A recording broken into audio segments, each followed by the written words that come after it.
Alright, let me provide some context. My soon-to-be former wife was my high school sweetheart. We began our relationship in 1992 at the age of 17, and now, at 45, we've been together for over 3 decades. She's been my only romantic partner throughout my entire life.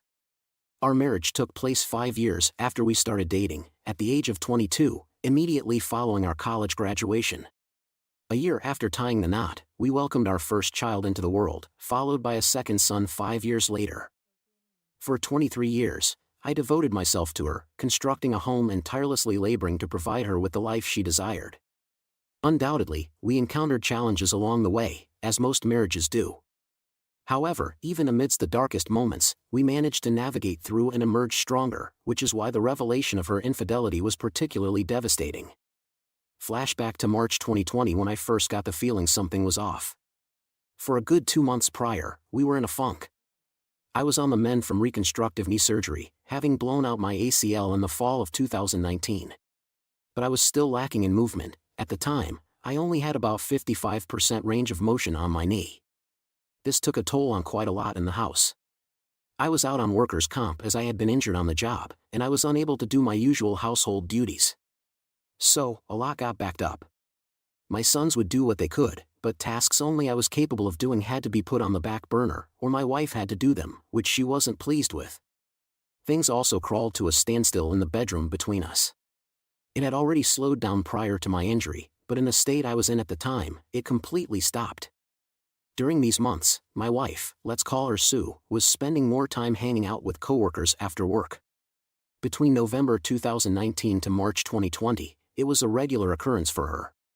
Naturally, I thought nothing of it. I've never, in the 23 years I'd been with her, had any reason to worry or not trust her. She has her friends, I have mine, and we have mutual friends. I'd go hang out with my friends all the time, and there was no issue. It was all above board.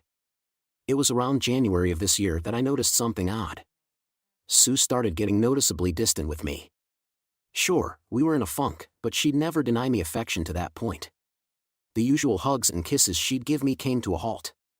Her phone was attached to her hand long before my suspicion grew, but she'd always share and show me things she discovered on the web, DIY ideas and recipes on Pinterest, memes, all kinds of stuff.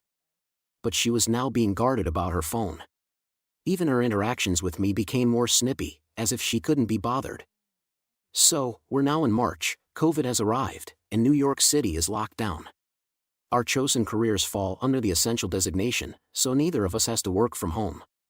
I'd just been recently cleared to return to work after 5 months on the shelf, and I was eager to get back after it, as 5 months on my ass rehabbing my knee and not being able to do physical stuff drove me nuts.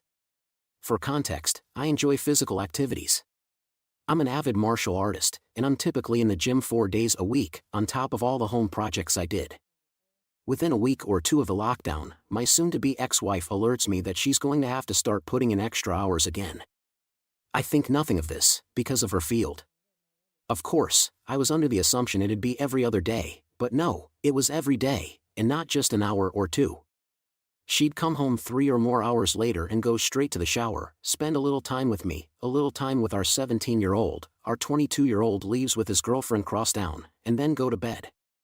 As I'm able to support myself on my knee better, we started getting intimate again, but as you'd probably guess, she wasn't mentally or emotionally present for it, which I noticed quickly.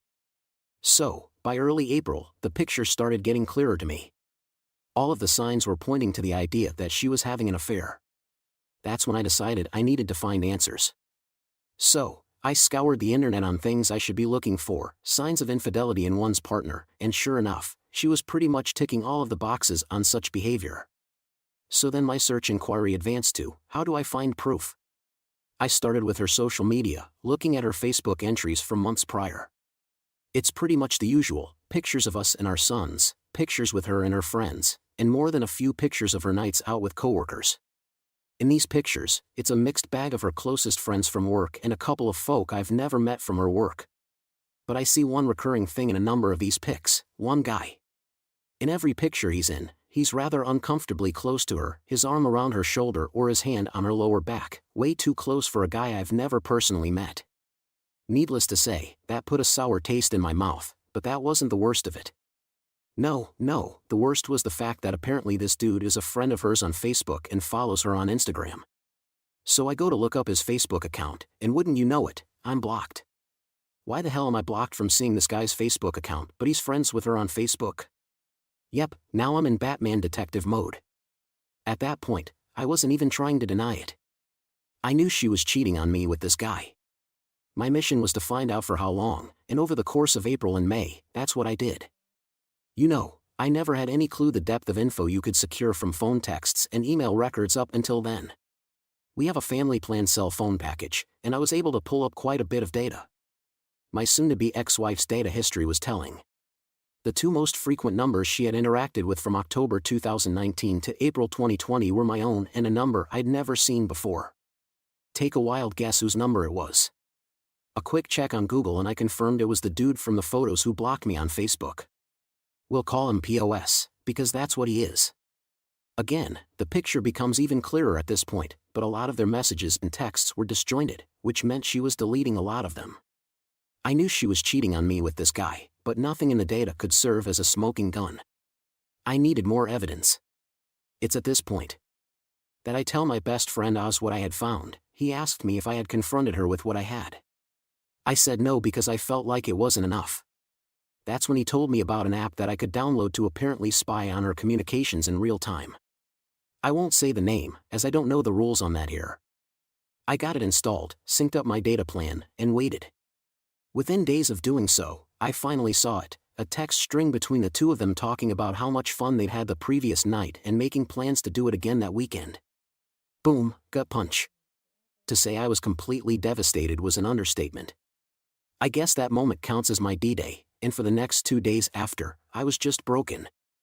I actively distanced myself from her those 2 days immediately after D-Day, which she was noticeably shaken by. She tried to console me and ask me what was wrong, but I'd brush it off and leave her presence. I couldn't even look at her, this woman who I gave 23 years of my life to, who I have given everything I could and more to as a husband, and she stepped outside of our marriage for a guy just 5 years older than our eldest son. By the 3rd day, I wasn't even sad anymore, I was pissed.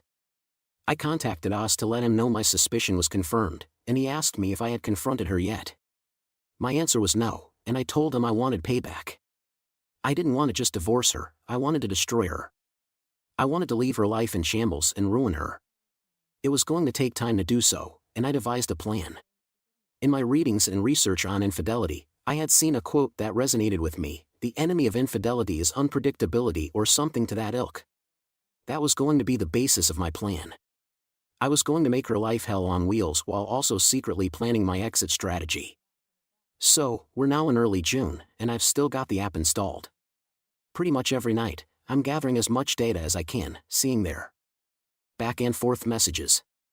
They're talking like it's a full-blown relationship, they're sexting, being lovey-dovey, romantic stuff, nudes, the whole freaking bag. At that point, I had stopped looking at any of it. I was just collecting info and cataloging it on my private FPS server. Meanwhile, I start doing things out of the ordinary. I start going out at odd times. I start coming home even later than she does. In her presence, I'm on my phone a lot more than usual, and when she asks what I'm up to, I just simply say, "Just stuff," and put my phone away. I'd also change my login info on everything, so she couldn't access any of my stuff. Mind you, for our entire marriage, we'd never hidden anything from each other, but right around I'm assuming the start of her affair, she changed her password on Facebook as well as on her phone, stating she had to because of the security breaches in recent months. Yeah, really nice cover for hiding your affair from your husband. Anyway, I'd clued Oz in on my plan, as well as telling my older and only sister and 2 more of my closest friends what was going on. These are people I trust with my life, and I swore them to secrecy. For context, Oz and I have been friends since we were kids. The other of our friends, Joey and Nina, we've known since high school. Make note of Nina, she comes into play down the road. July comes, and my soon-to-be ex-wife is in full paranoia mode. She's texting and calling me a lot more frequently now, asking me if I'm going to be home when she gets home, when am I coming home, while she is and I'm not, asking me what am I up to, the works. I can see the seed planted in her head the month prior is starting to sprout, especially in her communication with POS. She's confiding in him, her doubt and confusion, telling him that I'm getting cold and distant. Nerve of this woman,